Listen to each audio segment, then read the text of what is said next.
Deion Sanders just lost one of his most important staffers, but it could be something that works out in his favor. Let's talk about it.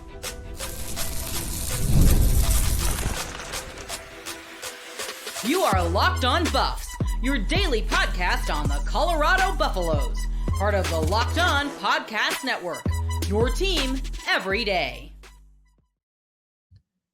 Welcome to Locked On Buffs. I'm your host, Kevin Borba. Today's episode is brought to you by FanDuel. If you want to be right in the middle of the action this season, visit FanDuel.com and place your NFL live bets all season long. We are also brought to you by the Locked On Podcast Network, the #1 sports podcasting network in the business. So make sure to like, subscribe, and follow so you don't miss out on a moment of our coverage because we're free and available wherever you get your podcasts. So like I said, make sure to like, subscribe, follow. We're almost at 8,000 subs. Let's get there. Is it a big loss? Colorado loses Corey Phillips to Memphis. He's going to be their GM. Is it really something that's going to impact Colorado? We'll talk about that. I'm going to talk about who I think is on Colorado's Sac State wish list in terms of guys they'd like to transfer in from Sacramento State with Brendan Marion. And then we're going to talk about Shedeur Sanders' toughest test coming up in the NFL of his young NFL career, I guess you could say. We're going to dive into all of that today. So without further ado, if you guys weren't aware, Corey Phillips has been announced as the general manager for Memphis. So Memphis just hired Charles Huff to be their head coach, and he is now going to be the GM. He's Corey is a Tennessee guy. Before he was at Colorado, he was the associate director of player personnel at LSU, and at Colorado, I don't really know if we got to see the full Corey Phillips experience, I guess you could say. And the reason I say that is Colorado didn't necessarily prioritize, I guess, recruiting all that much, right? I think that was the hard part is they were very much on the portal or very keyed in on the portal, and they wanted everything through the portal. And so I don't really know if we got to see Corey Phillips at his best. That being said, as someone who was the director of player personnel for Colorado this past season, I do think a lot of the struggles that Colorado had, they sort of had to fall on his plate, right? And I think that's the hard part about this is I do think he had some bright moments at Colorado. He was a very energetic, very passionate recruiter. He's credited with being the primary recruiter for Amarion Miller and Coach Prime's first class. So obviously that was a huge win, right? You gave Colorado one of its best players for multiple years, and that was one of his biggest recruiting wins. And then the other guy that he brought in, according to 24/7 Sports, was Jacob Page, who was a Tennessee native, so in his neck of the woods. And I think Jacob has been in the portal for – I think he's been stuck in the portal for a couple of years now. I'm not sure if he's found a landing spot. But Corey Phillips, it's tough because it's like we know that Deion Sanders was battling cancer this offseason, right? So I'm assuming that Corey was either in charge of or at the forefront of talent evaluation for Colorado, and they missed on a lot of their transfer portal guys. And quite frankly, I talked about this towards the end of the season. I said Deion Sanders has to clean house both on his coaching staff, and he's already replaced his offensive coordinator and got a quarterbacks coach in Brendan Marion. I expect there to be more moves coming. I do think that he needs to get a new linebackers coach, probably get a new corners coach, linebackers coach. I think I said that already. Defensive line coach. Like there's some room for improvement out there, right? You need to improve your staff. Running backs coaches. You're going to have to replace Marshall Faulk, who's now the head coach at Southern. So you have to bring in a lot of new coaches for on the field stuff. But off the field, I did say, and I am of the mindset that he really needed to clean house and whoever was evaluating talent. And I think this is a decision where Corey Phillips gets to take on a larger role and return closer to home. And I also think it gives Deion Sanders another crack at finding someone who could be the person that he needs to recruit and identify talent. Because the guys that Colorado went all in on in the portal this past year, Jaheim Otis, Caden Salter, they were misses. They spent a lot of money on those guys. I don't know the exact dollar amounts, but I know they were getting paid a pretty penny, and neither of them worked out. I'm sure there was other transfer portal guys that didn't work out as well either. Like I went through the class not too long ago, and it was just like, okay, they brought in, what was the final number? I'm going to pull it up right now. I think they brought in 35-ish, 33 guys. And I would say of the 33 guys, they missed on a majority of them, right? We could count them right now. That I think the guys that worked out, and I'll be generous with it. Zach Atkins will count as somewhat of a hit. I don't think they used him right. Zach Atkins was a hit. You could count Buck Buchanan as a hit. That's 2. Joseph Williams, 3. Tafik Byard, 4. And at that point, you're sitting at, let's see, who else am I missing? Zarian McGill was a good one, 5. Xavier Hill, 6. Sincere Brown, 7. And then after that, John Slaughter, 8. DeKalen Taylor, 9. I'll give it, even though he was injured. So Sean Myers, 10. So you hit on 10 out of your 33 transfers, which I fully understand that you're not going to hit on every transfer. I understand how that works.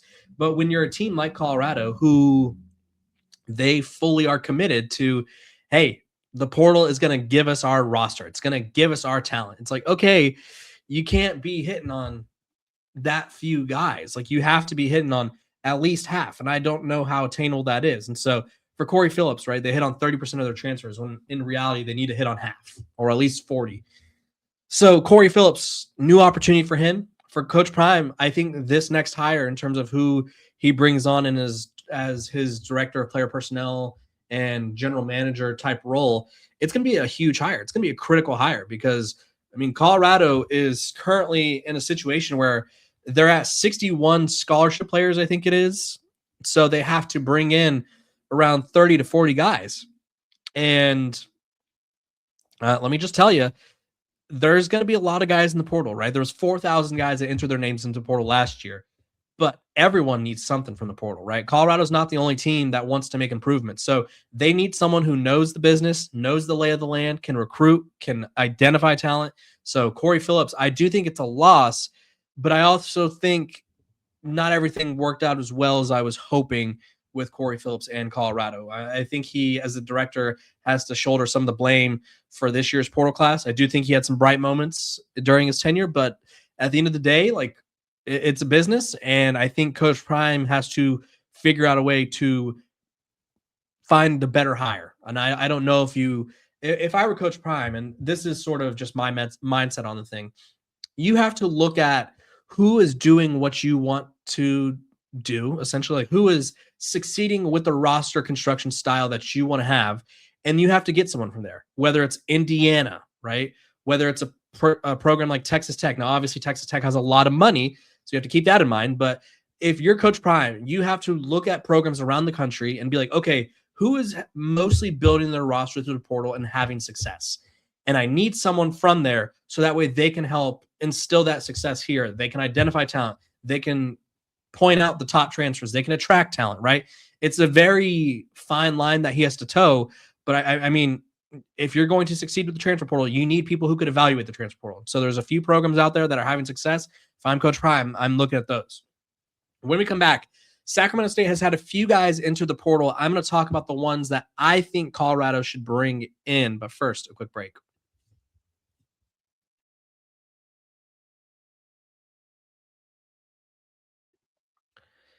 This episode of Locked On Buffs is brought to you by our sponsors over at Aura Frames. The holidays are officially here, which means gift hunting season is on. And if you want something meaningful, personal, and guaranteed to get a reaction, Aura Frames is a gift that delivers every time. It's not just something you wrap. It's a way to share memories. Because Aura isn't your average picture frame. You can preload the frame with photos before gifting it. So if you give it to your grandma or your mom or your dad and they're not very good with technology, you do all the heavy lifting for them. And when they get it, then you just plug it in and the memories are there. So there's no apps to figure out, no setup headaches, just instant smiles. I gave one to my mom for her birthday. She loves taking pictures of me. I'm an only child, so obviously I'm the golden child. And my fiance, right? We take pictures all the time, and she's always told me that she's gonna put together a lot of scrapbooks, and there are a few scrapbooks, but not as many as pictures. And with the Aura frame, I literally plugged in every picture that imaginable. And now she has a lifetime worth of memories just sitting on the counter that she could scroll through at her own discretion. She loved it. So for a limited time, save on the perfect gift by visiting auraframes.com to get $35 off. Aura Frames' best-selling Carver matte frames, named #1 by Wirecutter by using promo code COLLEGE at checkout. That's AURA frames.com, promo code COLLEGE. The deal is exclusive to listeners and frames sell it fast. So order yours now to get it in time for the holidays. Support the show by mentioning us at checkout. Terms and conditions apply.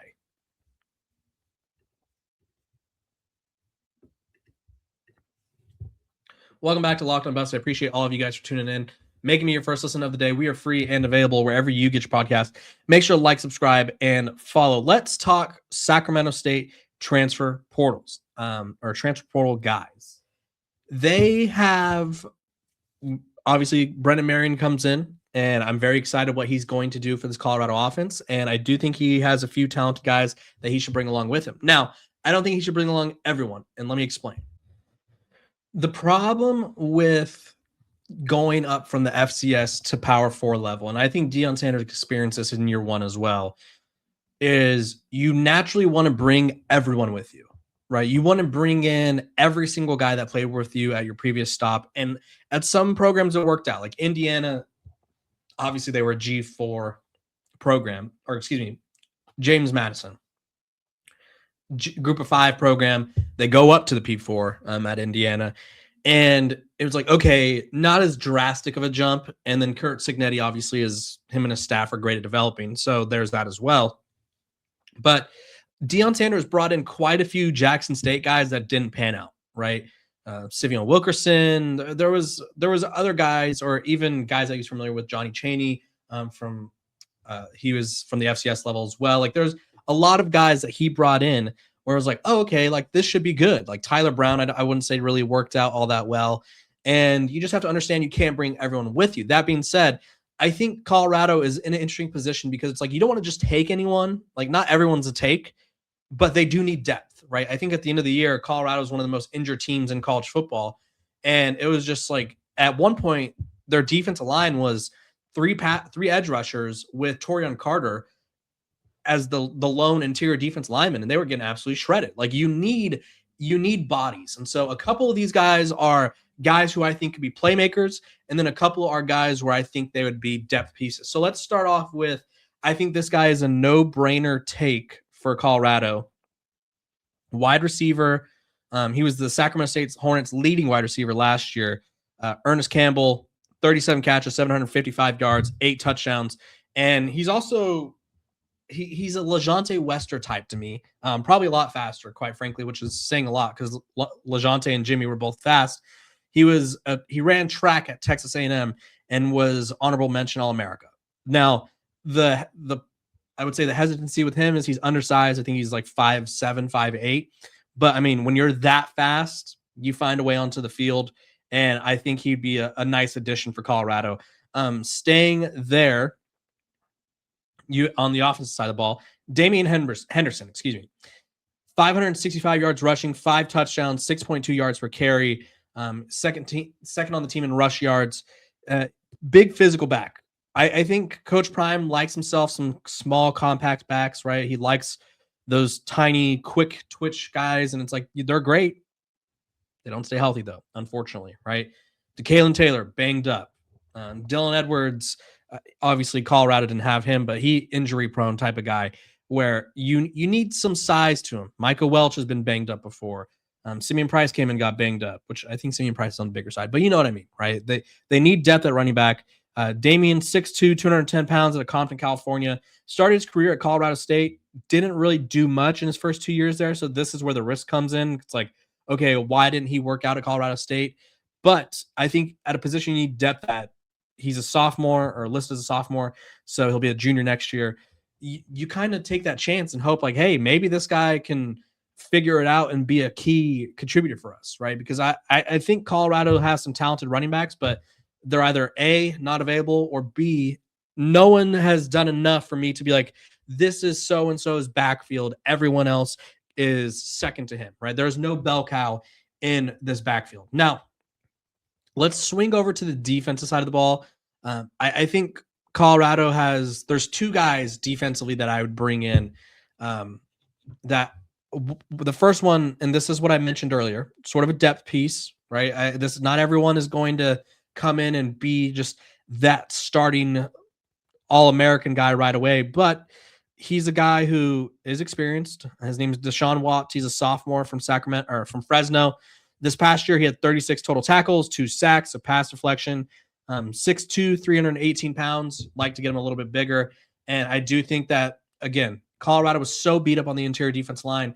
I think you take flyers on a few guys where it's just like, I don't necessarily know if he's going to be like everything that we need, but I mean, like he's not going to probably start for us, but if he could give us a few snaps here and there, that'd be great. And then Jason Oliver, corner out of Bakersfield, started his career at Colorado in 2022, was a part of that team that went 1-11, transferred out, ends up at Sac State, which this was, according to ESPN, his first year playing D1 ball since then. So he obviously had a journey to get to where he is now. And I think he sort of, I mean, Colorado's defensive backroom was as about as unimpressive as it gets. He just was not. I just was not impressed with Colorado's corners room at all. Like, it's just one of those things where he went to Colorado, red shirts in 2023, and then 2024 played in a handful of games, did fairly well, but last year very solid year. And I think Colorado at corner, they were so shallow. It reminded me of the defense line where it's like, okay, now we have Tion Parks out there again, or like, oh, now we have Cam Michael, who we don't even know what position he is really. He's out there. Like, I don't really know what Colorado's plan is at corner. I think a lot of this falls on Coach Mathis, but I think having a guy like Oliver, who's played some at the P4 level, played a lot this past year, a veteran at the very worst provides depth, right? I don't think Colorado had that. You know, they need quality depth, and they did not have that at all last season. So those are the Sac State guys that I would target right now. I'm sure the list will continue to grow as more guys decide to enter the portal, but there's only so many guys you want to take in from Sac State. You don't want to be just building an FCS roster out here, but Colorado needs some depth. They need some help. So you guys comment below. Is there anyone that you think I missed? Let me know in the comment section below. When we come back, we're going to talk about Shedeur Sanders and what could be his toughest test yet.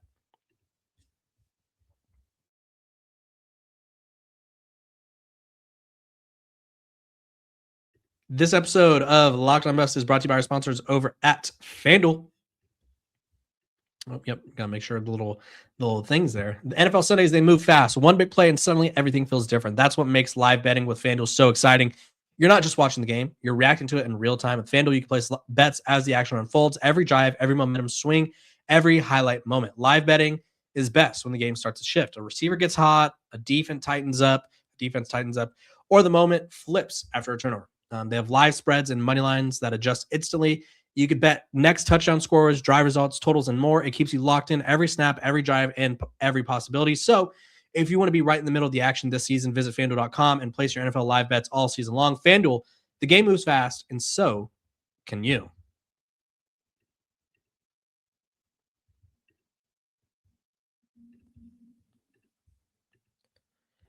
Thank you for making Locked On Buffs your first listen of the day, and thank you for making Locked On the #1 sports podcast network.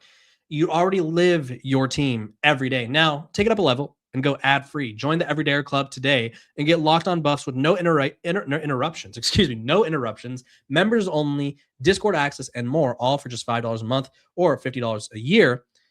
Thank you for making Locked On Buffs your first listen of the day, and thank you for making the Locked On Sportscast Network, Locked On the #1 Sportscast Network. If you're a true diehard Colorado fan, the Everydayer All Access tier is built for you. You'll want to get one-on-one text access with me, all access episodes, an exclusive newsletter, and a 50% discount to the Locked On merch store. And you can find that link below to unlock all of this access. So thank you for making us your first listen of the day, and thank you for making us the #1 sports podcast in the business. Let's talk Shedeur Sanders. Shedeur is the starting quarterback for the Cleveland Browns, finally. It took long enough. I think they wanted to really, really, really make sure that Dylan Gabriel wasn't the guy, and it eventually took him getting injured for them to even give Shedeur a shot. And I honestly had fears that they were just going to be like, oh, you know what? Bailey Zappi, it's your time. But Shedeur leads the team to a win against the Raiders. Tough game against the 49ers. There were some missed throws, missed opportunities there. 49ers are a really good team. Plays against the Titans team, who they're not good by any means, and the Browns lost, but Shedeur, 23 of 42, 364, 3 touchdowns through the air, and then he also had a rushing touchdown and has shown the ability to use his legs a lot more than we saw in college, or at least a lot more than he was willing to or instructed to in college. This weekend, they are playing the Chicago Bears at Chicago, which very tough team, the Bears. They are 9-4, one of the better teams in the NFC, And let me tell you, this weather report, it almost looks fake. It's 9 degrees with it's supposed to feel as cold as -20 or something, right? So huge test for Shedeur. How does he survive the elements? Is he mentally tough? Can he will this team to victory? Because I mean, the Browns are very, very, very, very uninspired team, right? They don't have a lot of weapons around him. I like the younger guys more than I like the older guys. Like Jerry Jeudy, I am so far out on. I used to think Jerry Jeudy would be a top 5 wide receiver. And like now I'm just like, this guy is always either complaining, dropping passes, or just not making the big plays. Like it is what it is. But I like Harold Fannin. I like Dylan Sampson. I like some of the young guys they have, but Shedeur Sanders really needs to prove to Kevin Stefanski and the Browns, like, hey, I could do it in all conditions, right? And he's played in some cold weather games in Colorado. I mean, last week I'm sure it was cold and when they play the Titans, but this will be a true test. I think this will be a true test of his mental toughness. And if everyone is correct in saying like Shedeur Sanders is not going to be in Cleveland next year, I mean, he's going to show other teams like, hey, I could go toe-to-toe with a really good Bears team that's probably going to make somewhat of a run in the playoffs. I could do that. So imagine, and I'm doing this with the Browns team. Imagine what I could do with your team. So really excited to see how Shedeur does. Him versus Caleb Williams. I think he can outduel Caleb. I haven't been impressed with Caleb. I think Caleb is basically turned into a game manager that could throw the ball sidearm with flair. Like he's not what I thought he'd be coming out of college. I thought he was like a generational quarterback, and so far he hasn't been that. So I think Shedeur could easily outduel him. I think he could lead the Browns to an upset. We'll just have to wait and see, though. Let me know what you guys think in the comment section. What will Shedeur's stat line be? How many yards, how many touchdowns, interceptions, if any? Let me know what you guys think. Appreciate all you guys for tuning in, making me your first listen of the day. We're free and available wherever you get your podcast. So make sure to like, subscribe, and follow, and I will see all of you tomorrow.